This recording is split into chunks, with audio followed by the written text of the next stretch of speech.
407장 구주와 함께나 죽었으니 찬송하심으로 예배 모임을 시작하겠습니다.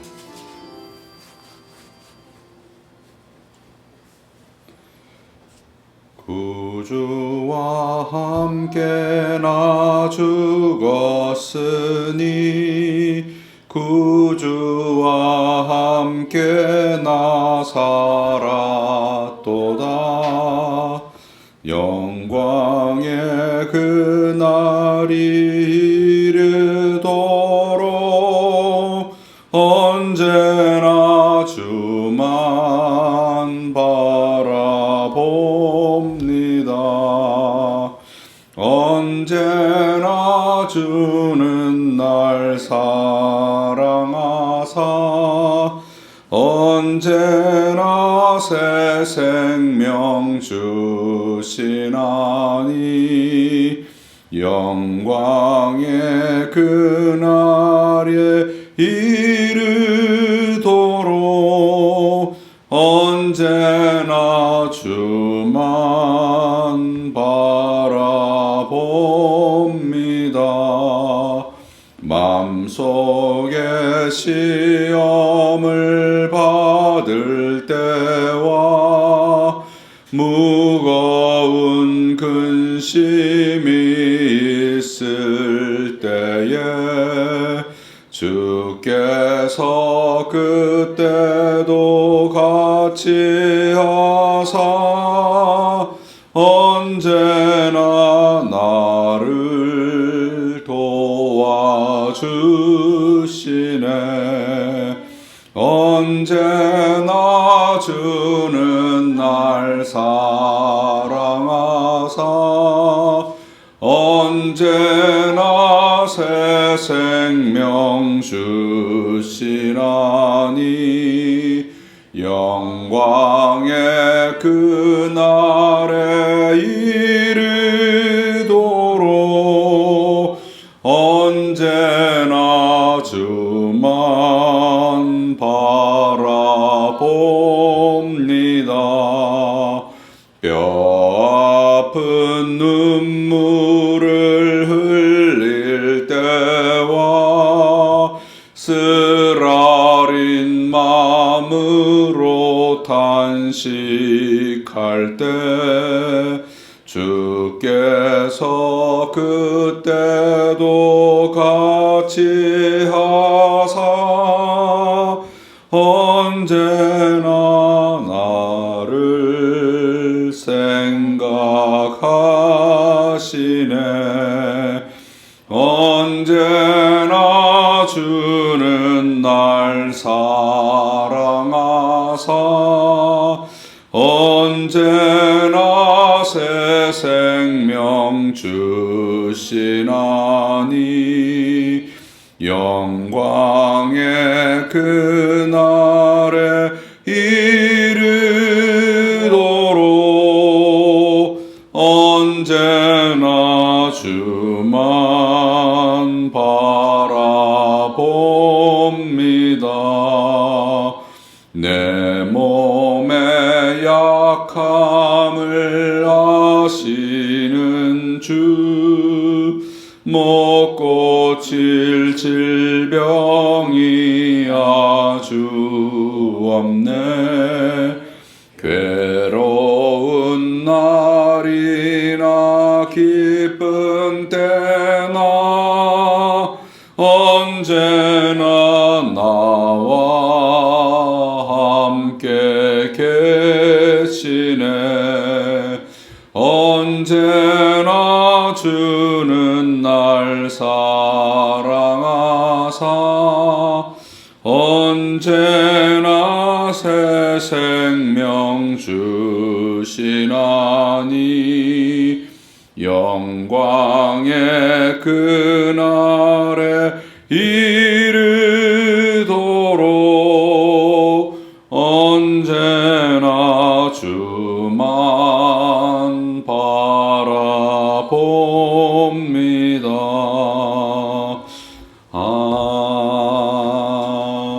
아멘. 반갑습니다. 사로수교회 비대면 예배에 오신 여러분들을 주님의 이름으로 환영합니다. 이제 한 300명 정도 일간 환자들이 발생하고 있는데요. 더 나아질 때까지 한국교회가 우리 대한민국의 이웃으로서 이웃들을 돕고 또 그들을 돕는 것이 이 질병이 확산되지 않도록 우리가 이웃 사랑을 실천하고 그것이 하나님을 바르게 예배하는 길이라 생각합니다. 조금만 더 인내하고 우리가 함께 모이기를 바라지만 조금만 더 인내하고 이 질병이 속히 지나가도록 주님께 은혜를 구해야 하겠습니다. 다 함께 묵상 기도하심으로 주일 예배를 성부와 성자와 성령 하나님께 예배하시겠습니다.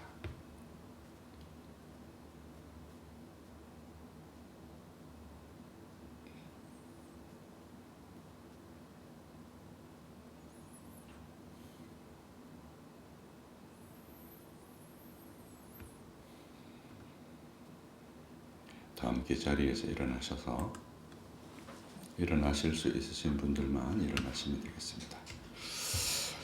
우리의 도움은 천지를 지으신 여호와의 이름에 있도다. 예배로의 부름 함께 읽습니다.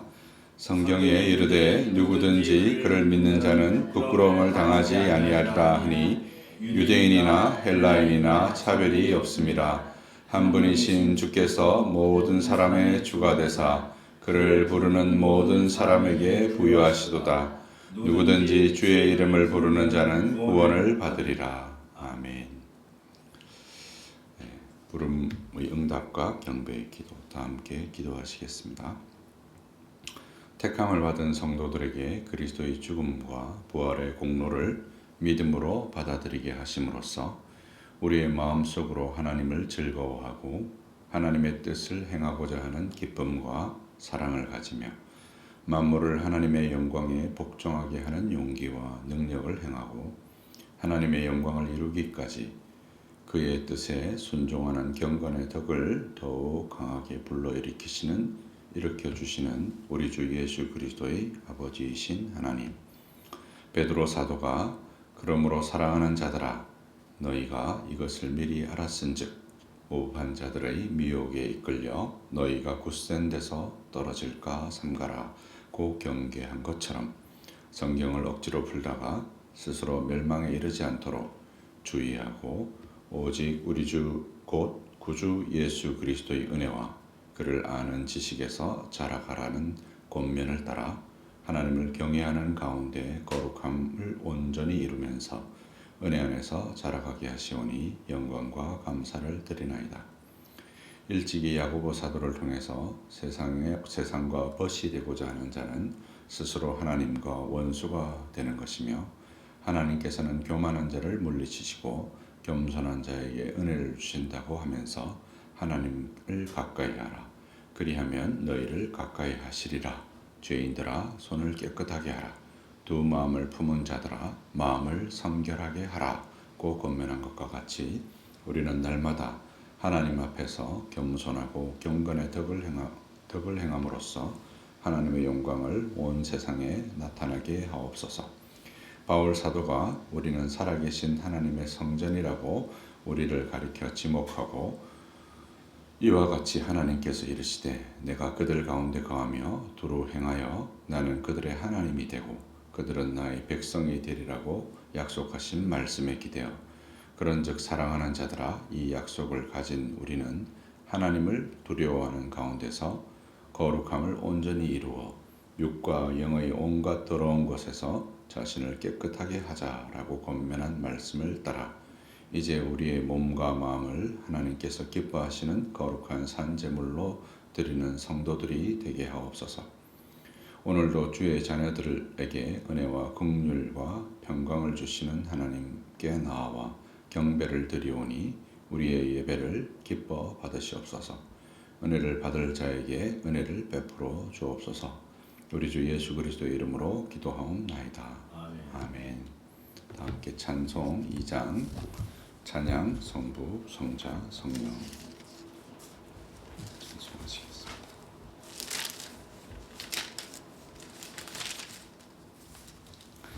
찬양 성부 성자 성령 성삼위일체께 영원 무궁하기까지 영광을 돌리세 영광을 돌리세.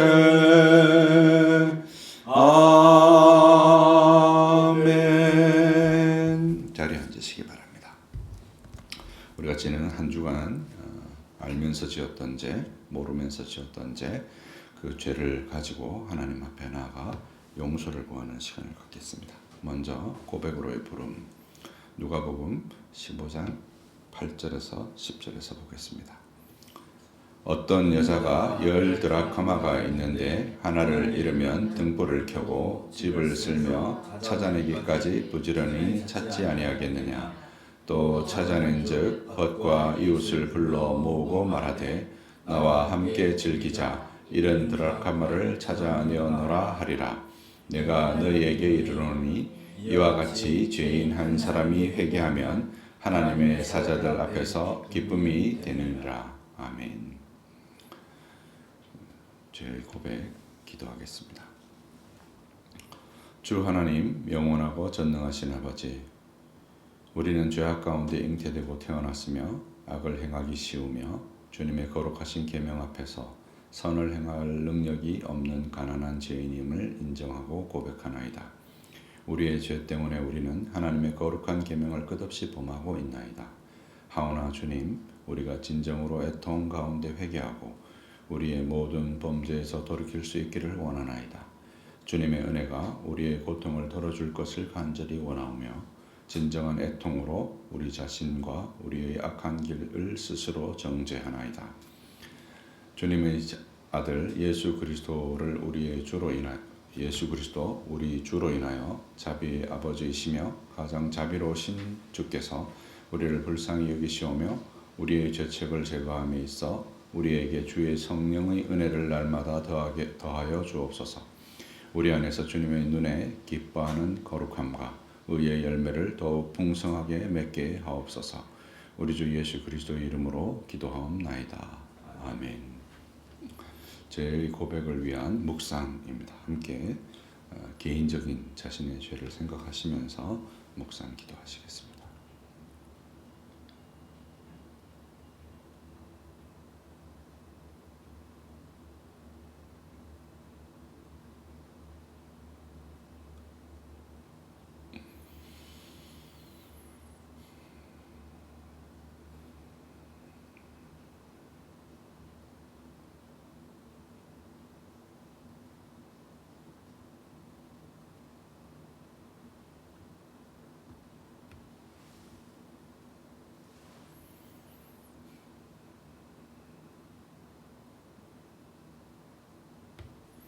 사면과 믿음의 응답입니다.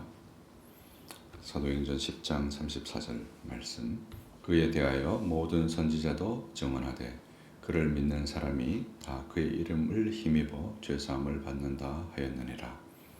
다른 이로서 구원을 받을 수 없나니 천하 사람 중에 구원을 얻을 만한 다른 이름을 우리에게 주신 일이 없으니라. 아멘. 찬양 21장 다 찬양하리라. 찬양하시겠습니다.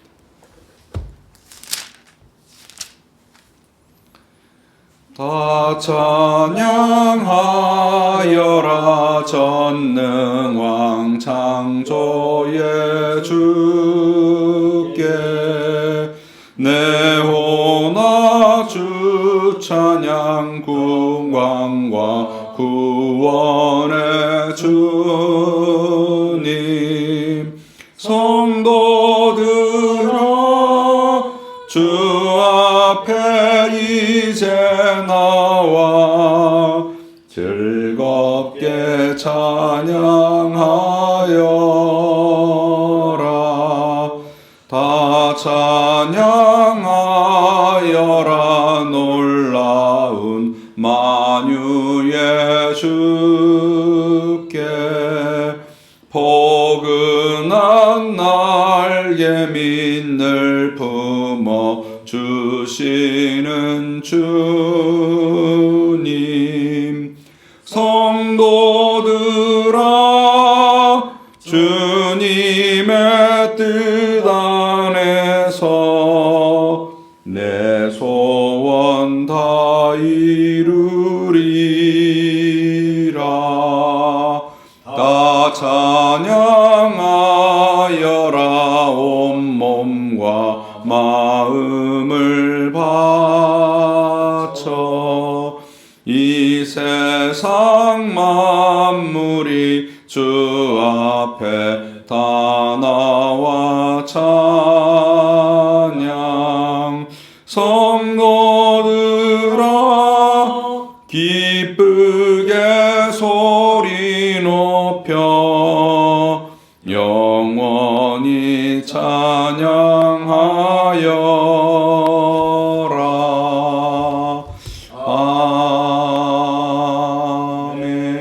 아멘. 성경 낭독은 민수기 12장에서 보겠습니다. 다 함께 한 목소리로 읽습니다. 모세가 구스 여자를 취하였더니 그 구스 여자를 취하였으므로 미리암과 아론이 모세를 비방하니라. 그들이 이르되 여호와께서 모세와만 말씀하셨느냐 우리와도 말씀하지 아니하셨느냐 하매 여호와께서 이 말씀을 들으셨더라. 이 사람 모세는 온유함이 지면의 모든 사람보다 더하더라. 여호와께서 모세와 아론과 미리암에게 이르시되 너희 세 사람은 회막으로 나아오라 하시니 그 세 사람이 나아가매 여호와께서 구름 기둥 가운데로부터 강림하사 장막문에 서시고 아론과 미리암을 부르시는지라. 그 두 사람이 나아가매 이르시되 내 말을 들으라. 너희 중에 선지자가 있으면 나 여호와가 환상으로 나를 그에게 알리기도 하고 꿈으로 그와 말하기도 하거니와 내 종 모세와는 그렇지 아니하니 그는 내 온 집에 충성함이라. 그와 내가 대면하여 명백하게 말하고 은밀한 말로 말하지 아니하며 그는 또 여호와의 행성을 보거늘 너희가 어찌하여 내 종 모세를 비방하기를 두려워하지 아니하느냐. 여호와께서 그들을 향하여 진노하시고 떠나심에 구름이 장막 위에서 떠나갔고 미리암은 나병이 걸려 눈과 같았더라. 아론이 미리암을 본즉 나병이 걸렸는지라. 아론이 이에 모세에게 이르되 슬프다 내 주여 우리가 어리석은 일을 하여 죄를 지었으나 청하건대 그 벌을 우리에게 돌리지 마소서. 그가 살이 반이나 썩어 모태로부터 죽어서 나온 자 같이 되지 않게 하소서. 모세가 여호와께 부르짖어 이르되 하나님이여 원하건대 그를 고쳐 주옵소서. 여호와께서 모세에게 이르시되 그의 아버지가 그의 얼굴에 침을 뱉었을지라도 그가 이레 동안은 부끄러워하지 않겠느냐.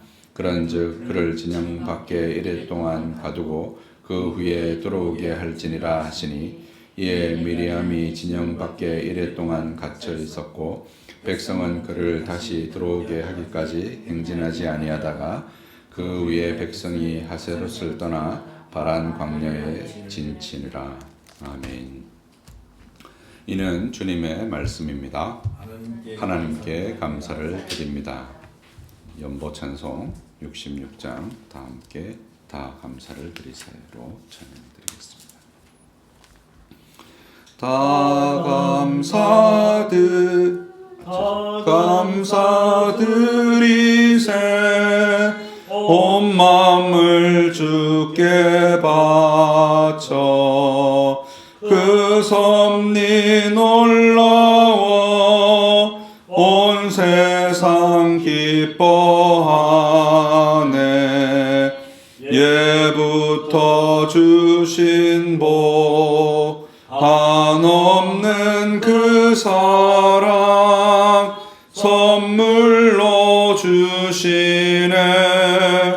이제와 영원히 사랑의 하나님 언제나 함께 계셔 그 기쁨과 평화에 복 내려 주옵소서. 몸과 맘 병들 때 은혜로 지키사 이 세상 악에서 구하여 주소서. 감사와 찬송을 다 주께 드리어라. 저 높은 곳에서 다스리시는 주님, 영원한 하나님, 다 경배하여라. 전에도 이제도 장래도 영원히. 아멘. 다 함께 기도하시겠습니다. 모든 사람이 원죄와 자범죄를 범하고 그 때문에 하나님의 공의에 빚진 자가 되었으며 우리나 다른 어떤 피조물이라도 그 빚을 조금도 갚을 수 없음에도 그저 주시는 은혜로 말미암아 믿음으로 이해되고 적용된 그리스도의 순종과 대속을 통해 우리를 죄책과 죄의 형벌에서 면제해 주시고 사랑하는 아들 안에서 우리를 받아주시고 우리가 날마다 범하는 죄를 용서해 주시며 우리에게 사죄의 확신을 매일 심어주심으로써 평화와 화평과 기쁨으로 우리를 가득 채워주시기를 기뻐하시는 우리 주 예수 그리스도의 아버지이신 하나님, 이처럼 우리는 하나님으로부터 은혜와 평강을 얻기에 기꺼이 우리에게 죄 지은 자를 용서할 수 있사오며 우리가 마음으로부터 다른 사람의 죄를 용서한다는 이 증거가 우리 안에 있을 때에 담대하게 하나님께 우리의 죄를 사해 주시기를 간구할 수 있게 하시오니 감사와 영광을 올려옵나이다. 모든 인류는 하나님과의 교통을 잃어버렸고 하나님의 진노와 저주 아래 있으며 현세의 모든 비참과 죽음과 영원한 지옥의 형벌을 면할 수 없게 되었을지라도 하나님께서는 자신의 순전하고 선한 기뻐하심으로 주의 자녀들을 택하시고 구속자들을 통해 주의 자녀들을 죄 있는 상태와 비참한 상태에서 건져내어 구원의 자리로 이끌기 위해 은혜 언약을 맺으셨나이다. 이 은혜 언약을 성취하시기 위해 그리스도께서 성령의 능력으로 마리아의 태를 통하여 탄생하셨으며 비천한 상태에서 태어나 율법 아래에 계셨으며 지상생애의 비참함과 하나님의 진노와 십자가라는 저주받은 죽음을 겪으셨나이다. 이처럼 그리스도께서 즉 값을 치르시고 획득하신 구속의 공로를 성령께서 우리에게 효력있게 적용하심으로써 우리는 비로소 그리스도의 구속에 참여할 수 있게 되었음을 감사하나이다. 하나님께서 자신의 형상을 따라 사람을 창조하시고 다른 피조물에게는 없는 지식과 의로움과 거룩함을 주셨나이다. 이로써 지식 있는 사람으로서 하나님과 하나님의 뜻을 알게 하셨사오며 의로운 사람으로서 하나님께 순종하게 하셨사오며 거룩한 사람으로서 하나님께로 구별되게 하셨나이다. 이처럼 복되고 영화로운 자리에 앉게 하셨음에도 불구하고 첫사람 아담은 하나님께 순종하지 아니함으로써 사망과 정죄와 심판을 자초하고 말았나이다. 뿐만 아니라 아담의 후손으로 태어난 모든 인류는 잉태되는 순간에 죄성을 물려받음으로써 하나님을 구하지도 않고 하나님의 법에 복종할 수도 없고 모든 능력이 왜곡되고 말았나이다. 이로써 모든 인류는 하나님과의 교제가 단절되고 하나님의 진노와 저주 아래 놓이게 되었으며 이 생에서 불행과 죽음과 영원한 지옥의 고통을 면할 수 없음을 고백하나이다. 이러한 우리를 불쌍히 여기시고 그리스도 예수 안에서 우리를 새 사람으로 창조하여 주셨사오며 아직도 우리 안에 있는 음란과 부정과 사욕과 악한 정욕과 탐심과 우상숭배와 분함과 노여움과 악의와 비방과 부끄러운 말과 거짓말과 같은 육신의 일에 빠져들고 있음을 고백하오니 용서하여 주옵소서. 전능하고 자비로우신 우리의 아버지이신 하나님, 코로나19 팬데믹으로 말미암아 전 세계적인 경제 불안과 사회 불안으로 말미암아 많은 사람들이 고통을 당하고 있나이다. 아무리 인류의 문명이 발달하여서 최첨단의 시대를 열고 있다 할지라도 자연적인 재앙과 기후변화와 전염병 앞에서는 결코 인류가 자신할 수 없다는 사실을 깨닫게 하옵소서.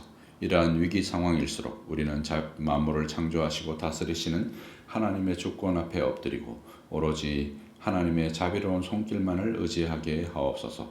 안타깝게도 우리나라에서는 사리사욕을 탐하고 사악하고 패역한 사람들이 예배라는 명분을 앞세워 선교와 신앙훈련을 이유로 심지어 정치적인 명분을 내세우며 방역 당국의 지침을 거부함으로써 집단 감염을 유발하는 일로 인하여서 한국교회가 사회적으로 많은 비난을 받고 있나이다. 우리는 믿음의 선배들이 복음의 시대 아래에서는 기도나 종교적인 예배의 어떤 다른 요소들도 그것이 시행되고 있는 장소에 얽매여 있거나 어떤 장소를 겨냥하고 있지 않으며 어떤 장소냐에 따라서 더 잘 받아들여지는 것도 아니며 하나님은 모든 곳에 영과 진리로 예배를 받으셔야 한다고 고백한 내용을 마음에 새겨야 할 것이 없나이다. 또한 위정자들을 위하여 기도하고 그들의 인격을 존중하고 그들에게 조세와 그 밖에 마땅한 것을 지불하고 그들의 적법한 명령에 순종하고 양심을 위하여는 그들의 권위에 복종하는 것은 백성의 의무다라고 고백한 것처럼 한국교회의 성도들이 방역당국과 긴밀하게 협조함으로써 코로나19 상황으로부터 빨리 벗어날 수 있도록 은혜를 주시옵소서. 경제적으로 많은 어려움 가운데 있는 가정에게 자비의 손길을 베풀어 주시어 천지를 지으신 하나님만 진정한 구원자이시며 위로자이심을 고백하게 하옵소서. 무엇보다도 교회와 성도들이 힘없고 가난한 사람들에게 먼저 자비의 손길을 활짝 열게 하시어 그들로 하여금 하나님은 선하시고 은혜로우시며 노하기를 더디하시는 분이심을 고백하게 하옵소서. 오늘도 세상 곳곳에서 하늘의 영광 앞으로 모인 성도들이 찬양과 경배를 받으시오며 이 아름답고 영광스러운 복을 온 세상에 펼치시옵소서. 우리 주 예수 그리스도의 이름으로 기도하옵나이다. 아멘. 오늘 나눌 하나님의 말씀은 히브리서 강해의 6번째 시간 히브리서 제3장 7절로부터 11절에 있는 말씀입니다.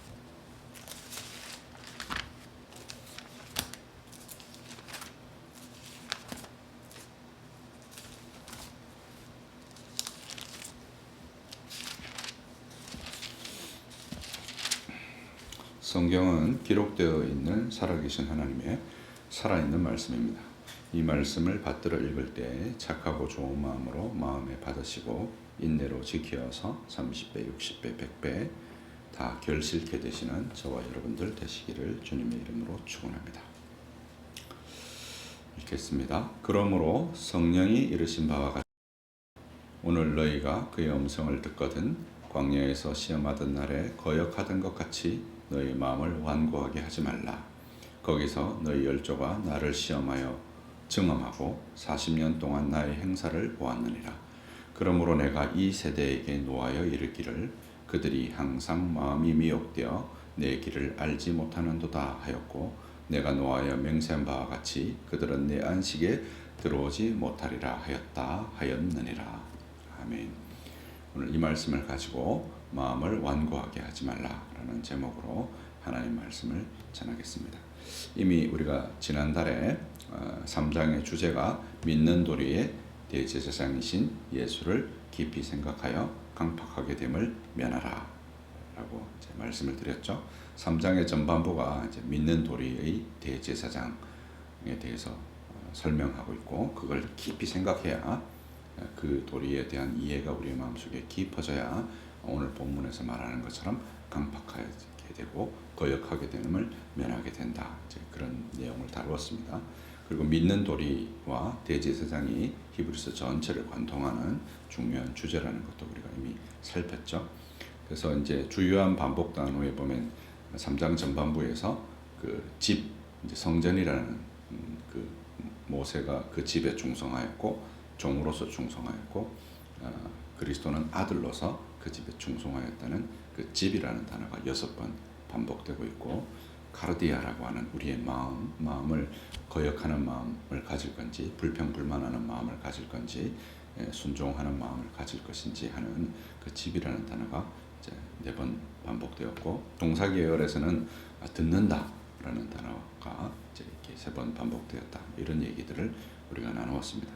그리고 이제 이번 오늘 본문은 크게 이제 이 3장 7절로부터 사실 11절까지는 사실 구약의 인용입니다. 사실은 구약을 그냥 그대로 인용해 온 거라고 할 수 있고요.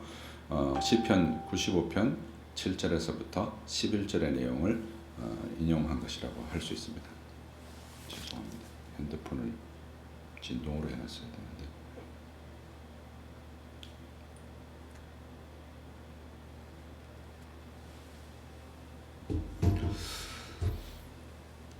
그 내용을 가지고 이제 설명하는 것이 그 음성을 듣거든 강팍하게 하지 말라. 하나님 성령의 말씀을 듣거든 마음을 강팍하게 하지 말라는 내용이고요. 7절부터 9절은 광야에서 시험 받은 때에 이 백성이 했던 것들로 인해서 강팍하게 되었는데 그와 같이 하지 마라. 이제 그 교훈을 하는 거죠. 이 교훈은 이제 앞에 있는 1절부터 6절의 내용. 믿는 도리의 대제사장이신 자비롭고 신실하신 대제사장 앞에 있으니까 너희가 강팍하게 하지 말라. 이제 그 얘기를 하는 것입니다. 그리고 10절에서부터 11절은 강팍한 자를 향한 하나님의 판결이 있는데 두 가지를 얘기하는데 10절은 미혹되어 하나님의 길을 알지 못하게 되는 것이고 11절은 하나님의 안식에 들어오지 못하게 된다. 달리 말하면 구원에 이르지 못하게 된다. 그런 내용을 다루고 있습니다. 전체적인 내용을 한번 보시면 3장의 핵심 구조는 대제사장이신 예수를 깊이 생각하는 것이 구원에서 떨어지고 강팍하게 되는 일에서 우리를 붙들어주는 길이라는 사실을 보여주고 있습니다. 강팍함의 반대로 본문은 순종을 언급하고 있고 3장 1절로부터 5장 10절은 믿는 도리의 사도이시며 대제사장이신 그리스도를 붙들어야 하는 것에 대해서 이제 언급하는 내용이라고 할 수 있습니다. 대제사장을 설명하는 문맥 중에서 신실하신 대제사장을 소개하는 전반부에 이제 해당한다 할 수 있어요. 우리가 2장 17절에서 이제 두 가지를 보았잖아요, 그죠? 대제사장에게 예수를 대제사장으로 소개하고 그 대제사장에게 두 가지가 걸려 있는데 형용사가 두 가지 걸려 있는데 신실하심과 그다음에 자비로우심인데 그 중에서도 지금 3장 1절로부터 4장 14절까지가 신실하신 대제사장에 대한 강조거든요. 그것의 이제 전반부를 우리가 보고 있는 것이죠. 4장 14절로부터 5장 10절까지는 자비로운 대제사장에 대한 강조를 보여준다고 할 수 있습니다. 우리는 두 가지 주제어에 주목해야 되는데 믿는 도리와 대제사장인데 3장 1절과 4장 14절에서 두 단어가 반복되고 있습니다. 오늘 본문은 지난번에 살폈듯이 신실한 대제사장을 설명한 단락과 대제사장 예수와 하나님과의 관계를 설명하고 자비로운 대제사장을 설명한 단락은 대제사장과 예수의 관계를 다룬다고 할 수 있습니다. 신실한 대제사장은 그리스도를 다루는 단락의 핵심 메시지는 안식에 들어가기 위해서는 마음을 강팍하게 하지 말고 순종하라는 것입니다. 우리가 하나님께 나아갈 때는 우리의 죄를 깨닫고 나아가는 거잖아요. 성전으로 나아갈 때는 순종함으로 나아가야 되는데 하나님께 나아와서도 이렇게 강팍하게 구는 사람들이 있다는 거죠. 그러니까 이제 이런 권면을 하고 있는 것입니다. 특별히 이제 구약을 들어서 이 권면을 하고 있는 것이죠. 이것은 얼핏 들으면 순종이 구원의 조건인 것처럼 들릴 수도 있습니다. 그러나 이미 우리가 살폈듯이 믿는 도리의 대제사장이신 예수를 신뢰하기 때문에 강팍하게 되지 않도록 주의하라고 교훈하는 것입니다. 대제사장이신 예수께 나와서 믿는 도리로 붙들어야 되는데 그 믿는 도리를 붙들지 않으므로 강팍하게 되는 것을 말하는 것이죠. 죄의 성질은 기본적으로 거역하는 것이며 거역이란 메시지 곧 말씀을 배경으로 하는 것입니다. 하나님 말씀하셨기 때문에 거역이 있는 것이지 말씀하시지 않았는데 거역이 있는 것은 아니겠죠. 그래서 믿는 도리는 이제 그런 내용을 주로 다루고 있고 10장 19절에서 12장 11절에서 다시 믿는 도리에 대해서는 자세히 다룰 예정입니다. 오늘 본문은 믿는 도리의 신실하신 대제사장이신 예수를 깊이 생각하는 첫 번째 구체적인 교훈을 다루고 있습니다. 오늘 설교 본문 전체가 시편 95편 7절에서부터 11절의 인용이라고 할 수 있습니다. 7절 서두에 보시면 성령이 이르신 바와 같이 와 11절 마지막에 하였느니라를 제외하면 전체 본문이 이제 시편 95편의 인용이라고 할 수 있습니다. 구조도에는 여러분 설교 원고를 참고해서 보시면 될 것 같고요. 이전 본문을 좀 간략하게 한번 요약하게 보겠습니다. 그리스도를 사도라고 지칭한 것은 1장과 2장에서 율법을 수여할 때 천사가 매개인가 아들로 직접 하신 말씀인가 하는 주제와 관련이 있었습니다. 히브리서 1장 1절에서 4절에서 살폈듯이 신약과 구약의 계시는 통일된 언약이며 말씀하시는 이는 성부이시며 계시의 청취자들은 언약 백성들이라 할 수 있습니다. 그런데 구약은 천사를 매개로 주어진 것이라면 신약은 성자이신 그리스도를 통해 직접 주어진 것이라 할 수 있습니다. 여기서의 방점은 말씀하시는 이가 성부라는 점이며 율법과 성전이신 그리스도와의 통일성에 초점이 있다 할 수 있습니다. 따라서 구약 백성이 율법의 큰 보응을 피하지 못했다면 그리스도의 복음을 등한히 여기는 데서 오는 보응도 크다라고 이제 말하는 것이죠. 그러므로 자비롭고 신실하신 예수께 나아가야 하며 믿는 도리를 따라 그렇게 해야 된다는 내용을 우리가 앞서 배웠습니다. 2장 10절에서 온전하게 하다가 목적으로 인도하다, 완성으로 이끌다라는 의미도 있지만 봉헌하다라는 의미로 쓰이며 항상 제의적 의미를 함축한다고 말씀드린 바가 있습니다. 그죠? 대제사장 예수는 자기 자신을 제물로 봉헌하며 이를 통해서 우리가 성복게 받아들여지는 데 있어서 온전하게 하신다는 것을 강조한 것입니다. 이 대제사장의 사역은 두 가지 특징을 지니는데 그 첫째는 신실하며 둘째는 자비함이다 라고도 이미 설명을 드렸습니다. 3장으로 다시 들어오셔서 3장 1절에서 7절에서 주요 비교는 종인 모세와 아들이신 예수이며 비교의 중심은 성전이었습니다. 집이라는 단어가 6번이나 반복되었죠. 집은 성전을 가리키며 직접적으로는 그리스도 자신의 육체를 가리키고 확장된 의미로는 성도들 곧 교회를 가리킨다 할 수 있습니다. 그리스도를 교회의 머리로 교회를 그의 몸으로 묘사하는 것은 바로 이 때문이라 할 수 있고요.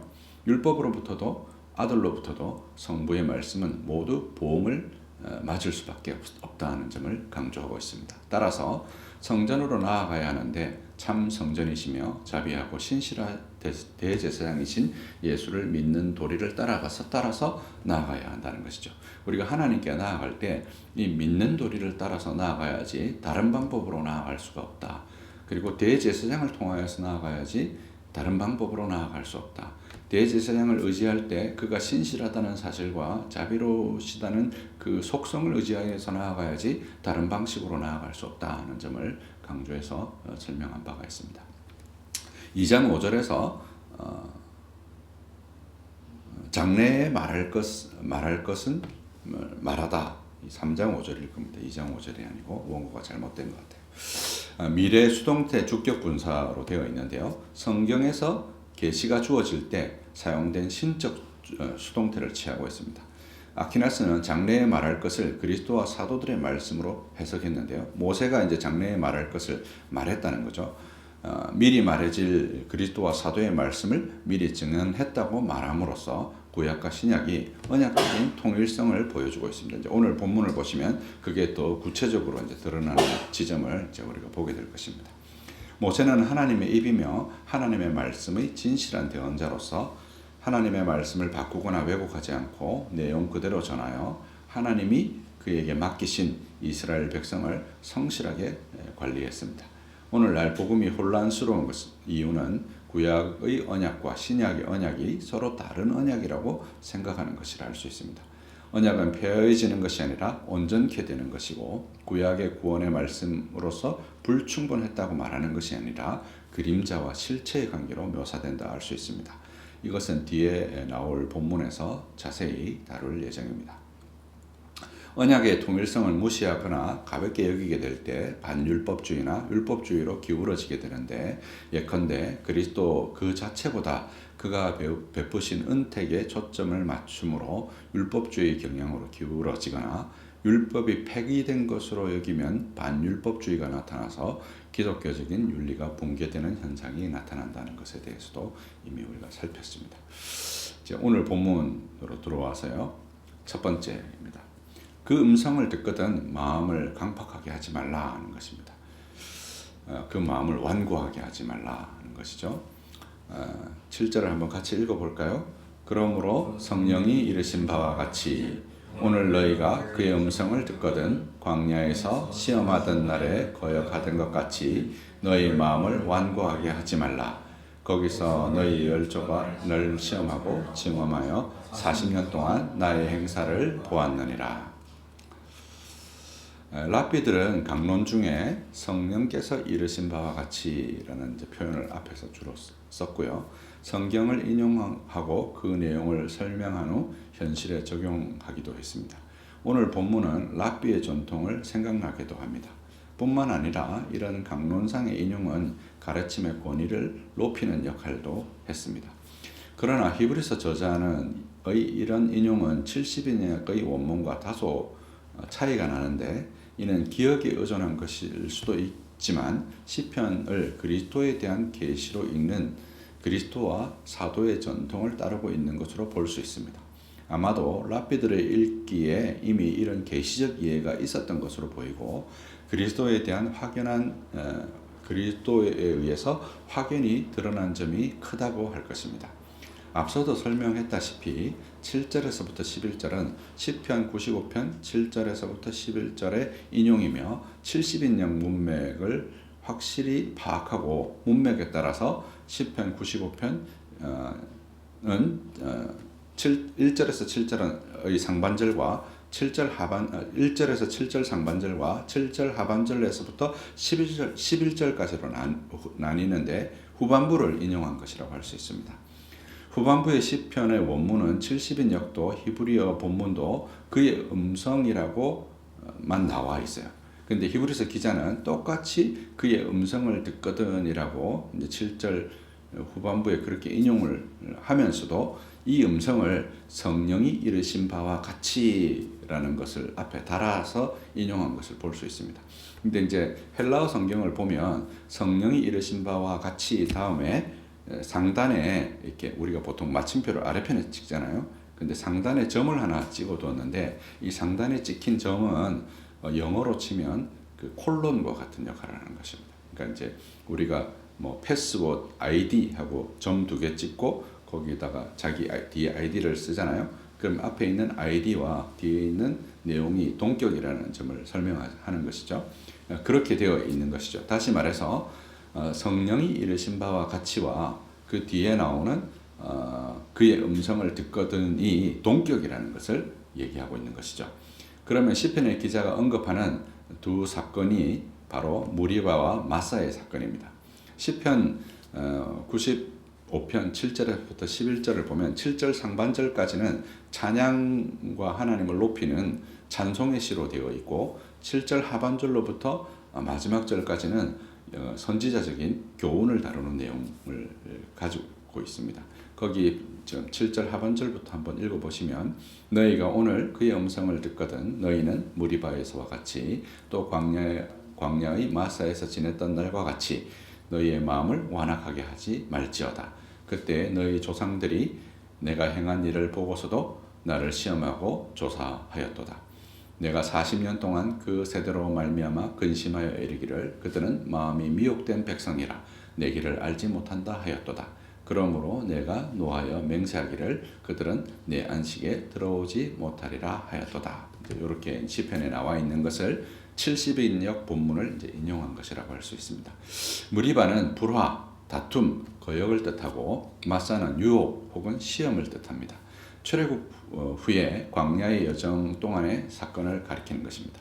무리바 사건은 모세가 가나안에 들어가지 못하게 되었던 광야 생활 후반기에 반석을 2번 친 사건을 가리키는 것이고 마사는 같은 무리바에서 물이 없으므로 이스라엘 백성이 모세와 다투었던 광야 생활 초기의 사건을 다룹니다. 두 개가 다 반석에서부터 물이 나는 사건이죠. 두 사건 다 이스라엘 백성이 불평하는 사건이기도 합니다. 하나는 광야 생활 초기에 있었고 하나는 광야 생활 후기에 있었던 것이죠. 아마도 이 두 장소는 같은 장소로 보이고 이 장소에 물이 없으므로 이스라엘 백성에게 다툼과 시험이 있었으며 두 사건 모두 반석에서 물이 나게 하는 사건을 가리킨다고 할 수 있습니다. 차이점은 가나안 진입 직전에 있었던 무리바 사건에서는 모세가 하나님의 명령을 어겨서 반석을 쳐서 물이 나게 하므로 모세가 가나안에 들어가지 못했다는 점이라고 할 수 있고요. 그리고 이 사건은 바울은 이렇게 해석을 했습니다. 고린도전서 10장 4절에서 다 같은 신령한 음료를 마셨으니 이는 그들을 따르는 신령한 반석으로부터 마셨음에 그 반석은 곧 그리스도시라. 이제 바울이 이 반석이 그리스도다 이렇게 해석한 것이죠. 그럴 만한 근거가 있습니다. 바울은 무리바 사건에서 반석을 친 후 이스라엘이 가나안에 들어가기까지 이 반석이 이스라엘을 따라다녔다고 이렇게 설명합니다. 이것을 표준 세번역은 이렇게 번역을 했는데요. 그들은 자기들과 동행하는 신령한 반석에서 물을 마신 것입니다. 그러니까 한 자리에서 물을 마신 것이 아니라 가나안에 들어가는 그 여정 동안에 이 반석이 따라왔다 이렇게 설명한 것이죠. 이 문자적인 설명은 실제 어떤 상황을 설명하는 건지 우리가 알기는 어렵습니다. 그럼에도 불구하고 분명한 의미론적 메시지는 이스라엘 백성이 바로 그리스도로부터 오는 생수를 먹는 일에 있어서 그 반석이 그들에게 지속적으로 계속적으로 물을 공급했고 그 물을 공급하는 것이 바로 그리스도로부터 받는 것이다 이렇게 설명한 것이죠. 반석이신 그리스도에게서 나는 이 물은 성령을 가리킵니다. 특히 요한복음에서 요한은 물을 주제로 계속 반복해서 설명하는데요. 니고데모의 사건에서 물과 성령으로 거듭남에 대한 내용이라든지 혼인잔치에서 물로 된 포도주 사건이라든지 사마리아 우물가의 생수 사건이라든지 명절 메시지로 생수의 강이 그 배에서 나게 되는 것이라든지 발을 씻긴 사건과 깨끗하게 하는 물의 사건이라든지 예수께서 십자가에 달리셨을 때 그 허리에서 피가 나오고 물이 나왔다라고 이렇게 표현하는데 이 표현은 사실 신학적 표현입니다. 여러분 이렇게 우리가 허리에 창을 맞으면 피가 쏟아지는데 물과 피가 물리적으로 구분돼서 쏟아지지는 않겠죠. 그것을 이렇게 신학적으로 묘사한 것인데요. 요한 사도는 이것을 뭐라고 표현했냐면 요한 1서에서 성령과 물과 피는 또한 이 셋을 합하여 하나다라고 말한 것이죠. 물과 성령이라고 할 때 그 카이라는 헬라어는 우리말의 그리고라는 뜻으로도 번역되지만 곧이라는 뜻으로도 번역되는데요. 나라와 의를 구하라라고 할 때 이 표현은 나라 곧 의로 번역할 수 있고 물과 성령으로 거듭나야 된다라고 말할 때 물 곧 성령으로 거듭나야 된다 이렇게 번역할 수 있습니다.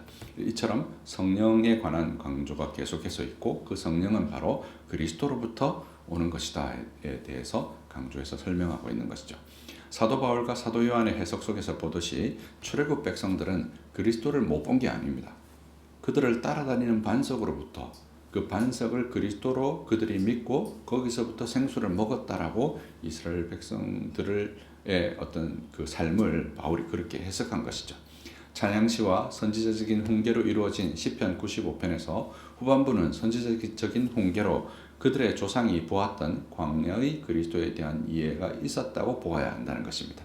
그래서 이 히브리서 기자가 성령이 이르신 바와 같이라고 앞에 달아둔 것이죠. 이 표현은 이 어법은 랍비들의 어법이기도 하지만 그런 랍비들의 어법보다 무엇에 대한 강조점이 있냐면 바로 성령께서 오늘도 직접 우리에게 말씀하신다는 것에 대한 강조점이 있는 것이라고 할 수 있습니다.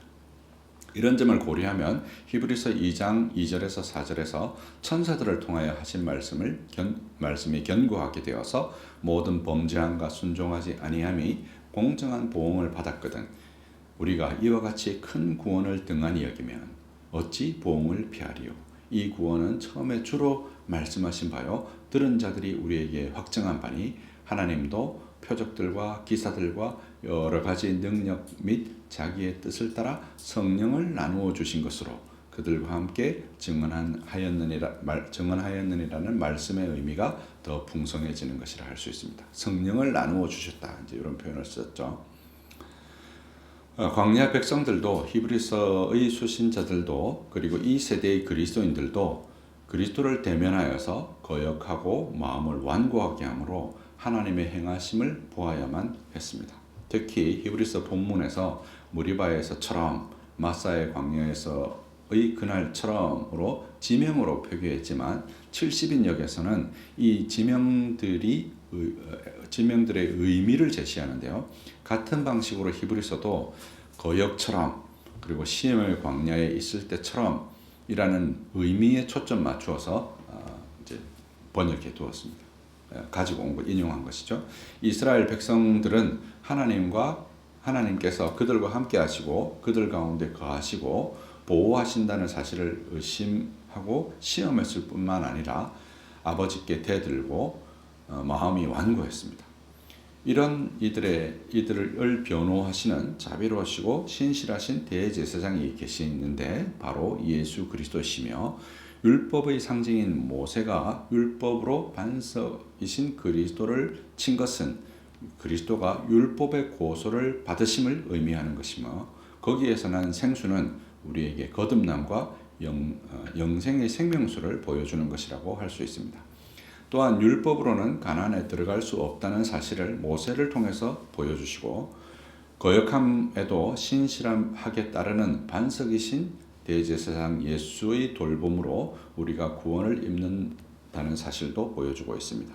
그러므로 우리는 거역하지 말고 마음을 완고하게 해서는 안 된다고 말하고 그것이 바로 믿는 도리라 하는 것입니다. 믿는 도리라는 것은 우리의 죄를 용서해 주시는 우리가 거역함에도 불구하고 우리에게 생수를 베풀어 주시는 그리스도께 순종하는 마음으로 나아가는 것이라는 것을 보여주고 있는 것이죠. 두 번째 10절에서부터 11절의 내용은 첫 번째 마음이 미혹되어서 하나님의 길을 알지 못하는 것에 대해서 이제 살펴보겠습니다. 10절 한번 같이 읽어보겠습니다. 그러므로 내가 이 세대에 노하여 이르기를 그들이 항상 마음이 미혹되어 내 길을 알지 못하는도다 하였고, 노하다는 표현은 마음에 들지 않아 싫어하고 역겨워한다는 의미를 갖고 있습니다. 이 역겨움의 이유는 10절에서도 알 수 있는데 그들은 항상 미혹되어 있기 때문입니다. 미혹의 뜻은 길을 잃다라는 의미로 바로 이어지는 아버지의 길, 곧 율법의 의미와 정신의 본질을 이해하지 못하는 것이라고 할 수 있습니다. 율법의 본질은 바로 예수 그리스도이시며 그들에게 주어진 그리스도는 그들에게 시험과 반역의 대상이었습니다. 그리스도의 길을 알지 못하는 미혹된 마음, 율법의 길을 알지 못하는 마음은 아버지께서 미워하신다는 것입니다. 우리는 여기에 머물지 말고 신실한 대제사장이신 그리스도께 나아가야 합니다. 두 번째, 안식에 들어오지 못한다라고 했습니다. 내가 노하여 맹세한 바와 같이 그들은 내 안식에 들어오지 못하리라 하였느니라고 말씀하였는데요. 그러한 자들은 안식 곧 구원에 들어가지 못하게 된다라고 말합니다. 시편의 문맥에서 보면 이들은 가나안에 들어가지 못하게 되었습니다. 신자의 구원은 출애굽이 전부가 아닙니다. 그것은 구원의 시작일 뿐입니다. 전반부 3장 1절에서 6절과 7절에서 11절을 이제 연관 한번 시켜보았으면 좋겠습니다. 1절에서 믿는 도리의 사도이시자 대제사장이신 그리스도를 깊이 생각하라고 권면했습니다. 그리고 2절에서 6절까지 집, 곧 성전의 종인 모세와 성전의 아들이신 그리스도를 비교하면서 그리스도는 성전을 세우신 자시며 이 성전은 다른 것이 아니라 바로 성도들 자신이라고 밝혔습니다. 그 성전에 나아가는 자는 성령이 이르신 바를 들었다면 구약의 성도가 그러했듯이 신약의 성도인 우리도 마음을 완고하게 하는 우를 범해서는 안 된다고 말하는 것입니다. 구약의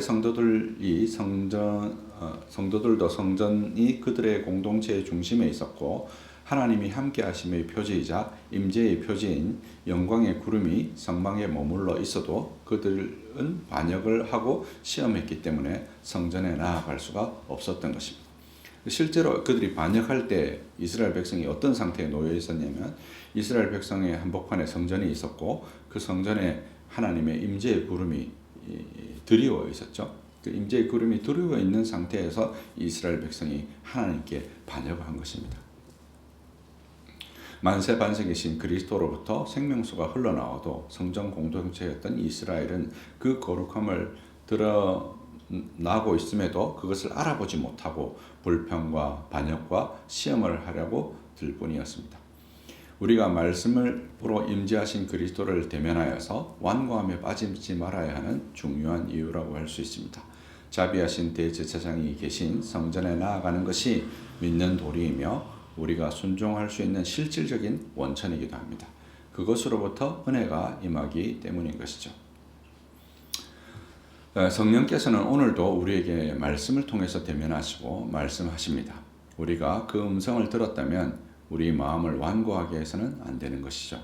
성령이 풀어주시는 모든 말씀은 그리스도를 가리키며 그리스도는 우리에게 생명수의 강이며 그것을 알아보지 못하고 반역하며 시험하는 죄에 빠지지 말아야 하는 것입니다. 구약 성도들도 그리스도를 만났습니다. 충분한 표적이 있었으며 기사가 있었습니다. 종국적으로 계시의 목적은 그리스도이시고 그림자의 형태이지만 분명하게 알 수 있었습니다. 신약의 사도들과 그리스도는 시편과 구약으로부터 이러한 메시지를 교회 공동체에 전수해 왔습니다. 이 사실을 잊으면 안 된다는 것입니다. 이 사실은 히브리서 11장에 가서 더 견고하게 드러납니다. 우리 잘 아는 대로 히브리서 11장이 믿음장이라고 그러잖아요. 그 믿음장의 내용을 보면 아벨로부터 시작해서 모든 믿음의 선조들이 믿음을 가지고 하나님께 나아갔다는 것을 설명하죠. 율법과 성전은 복음의 핵심 구조입니다. 지금 우리가 3장에서 성전을 설명하면서 대제사장에 관한 얘기를 하잖아요.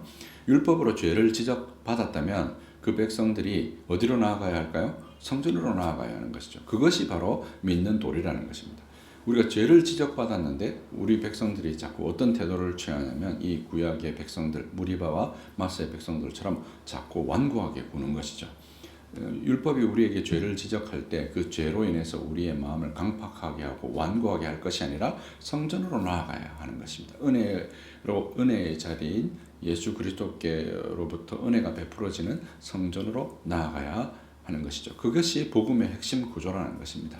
율법을 등한히 여기면 성전이신 그리스도와 연합되어질 수가 없습니다. 반대로 율법의 가도에 매달려도 그리스도를 보지 못할 수가 있습니다. 율법의 짐을 스스로 지려고 하기 때문에 그리스도가 안 보이는 것이죠. 반대로 율법을 등한히 여기면 우리의 죄를 지적할 때 율법이 그냥 그것을 심상히 여기게 되므로 방자에 행하게 되는 것이죠. 그래서 잠언에 보면 묵시가 없으면 백성이 방자해진다라는 표현도 그런 의미를 담고 있다고 할 수 있습니다. 율법으로 우리의 죄를 지적받아야 우리의 상태의 심각성을 깨닫고 하나님께로 나아갈 수 있는 것입니다. 네 번째, 하나님이 역겨워하시는 이유는 바로 그들의 마음의 길을 알지 못하기 때문입니다. 율법의 길이 곧 그리스도의 길이며 구약 자체가 증거하는 것이 그리스도라는 사실을 기억해야 합니다. 오경과 그 해석은 선지서 그리고 절기로 읽히는 오축은 모두 그리스도를 가리키고 있습니다. 우리가 절기에 읽는 그 히브리인들이 읽는 성경이 있거든요. 룻기라든지 전도서라든지 이런 게 절기에 읽는 책들이에요. 그런 책들을 통해서 그 절기들 자체도 그리스도를 가리키고 있다는 것을 우리에게 보여주는 것이죠. 우리가 이 성령의 음성을 듣고 반역하고 시험함으로써 복음에서 멀어지는 것입니다. 그러므로 율법을 등한히 여기지 말아야 합니다. 그 속에서 복음이신 그리스도를 발견하도록 애써야 하는 것이죠. 우리의 마음이 완고해지지 않도록 부단하게 성전과 거기에서 베풀어지는 은혜의 수단에 기대어 있어야 하는 것입니다.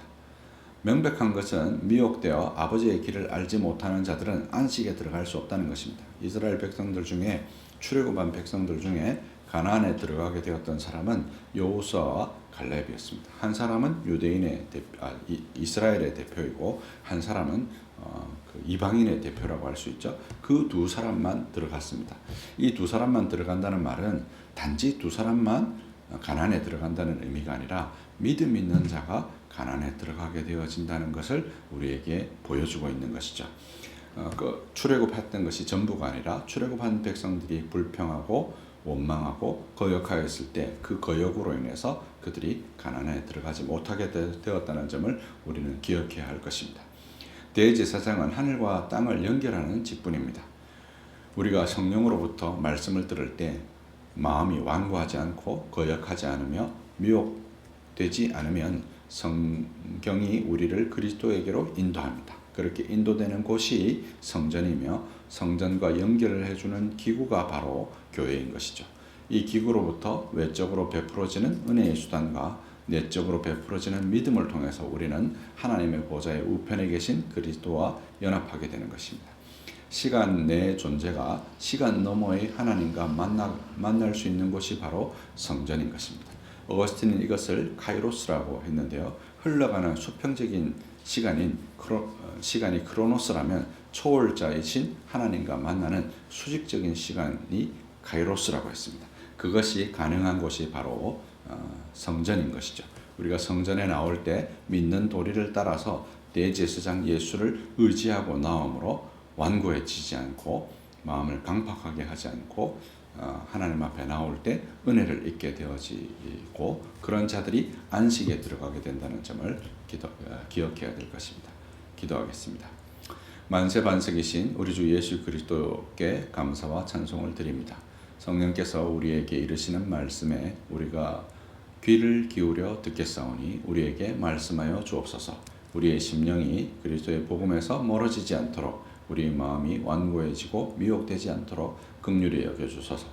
성부의 길을 알지 못함으로써 죄로 미혹되어 어둠의 길에서 방황하지 않게 하소서. 우리에게 은혜를 베푸셔서 성상이 하나님께서 나누시는 구원의 경륜에 참여하게 하소서. 우리로 창세전에 삼위 하나님께서 예정하신 구원의 은혜를 맛보아 알게 하시고 그 맛봄을 통해서 천국과 삼위 하나님과의 교제를 사모하게 하소서. 우리 주 예수 그리스도의 이름을 받들어 기도하옵나이다. 아멘. 다 함께 찬송 435장.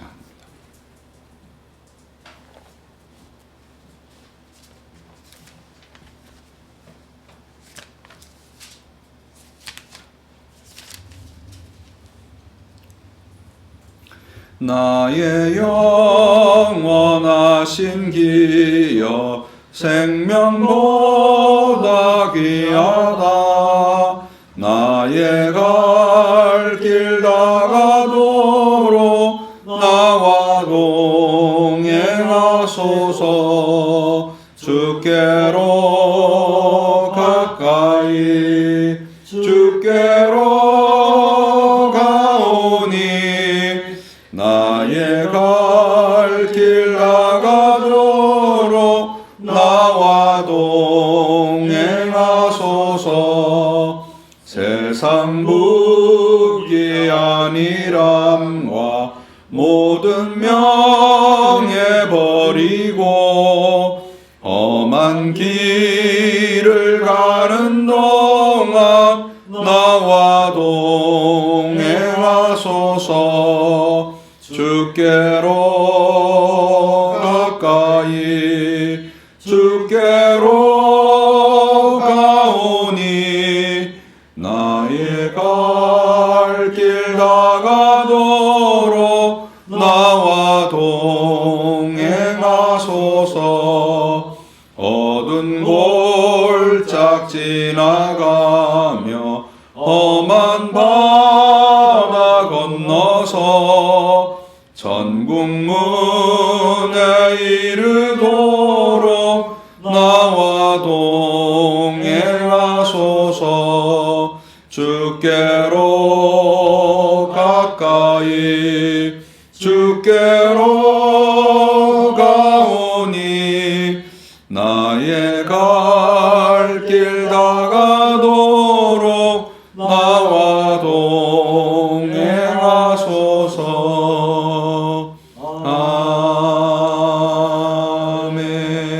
아멘.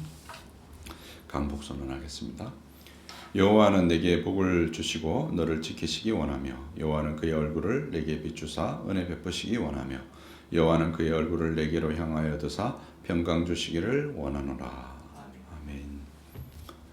성령 3장 성부와 성자와 성령 찬송하시고 묵상 기도로 예배를 마치겠습니다. 성부 성자와 성령 찬송과 영광 돌려보내세. 태초로 지금까지 또 영원 무궁토록 성삼위께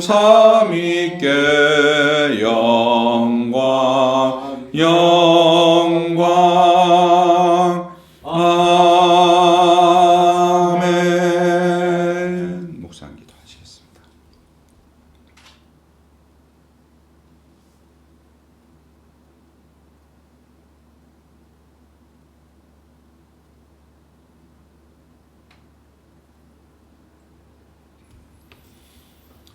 예배를 마쳤습니다.